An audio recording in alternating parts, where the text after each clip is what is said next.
je veux absolument rencontrer ce type parce que les premiers bouquins d'Heyerdahl, je les ai pris comme des baffes dans la gueule. J'ai dit,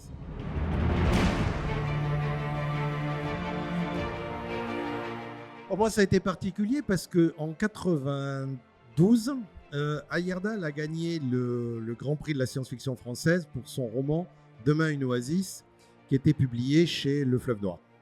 Et moi, j'avais gagné cette même année-là le prix Rosny Aîné pour Étoile morte, qui avait été publié en 2 tomes par Le Fleuve Noir. Et donc, pour la première fois de sa vie, et la dernière, Le Fleuve Noir avait gagné tous les prix cette année-là. Yes.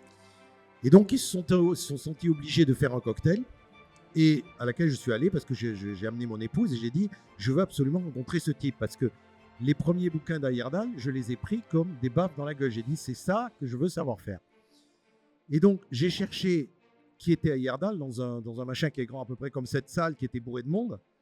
Et j'ai vu cette dame qui était en noir, là, qui cherchait autour. Et je me suis approché, je me suis dit, cette dame, elle a le profil d'une attachée de presse, elle doit savoir qui est Heyerdahl.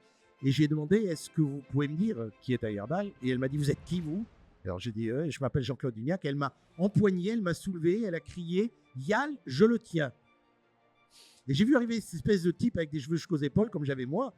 Et il m'a dit, Dugnac, Heyerdahl, il faut qu'on se parle. Et j'ai dit, je suis venu pour ça. Et on s'est séparés. On a laissé tomber les gens du cocktail. On est allé dans un bureau vide. On est resté à discuter pendant des heures. Et quand on est ressorti, le cocktail était terminé, il n'y avait plus personne. Et à partir de là, je dirais qu'on ne s'est plus quitté. C'est-à-dire, la première chose qu'on a découvert, c'est qu'on aimait faire la cuisine tous les deux. Et chaque fois que quelque chose divergeait quand on écrivait Étoile mourante, on se remettait à faire la cuisine ensemble. Et sans se parler du bouquin, sans quoi que ce soit, juste en épluchant les carottes et en discutant de choses et d'autres, on était revenus sur la même ligne.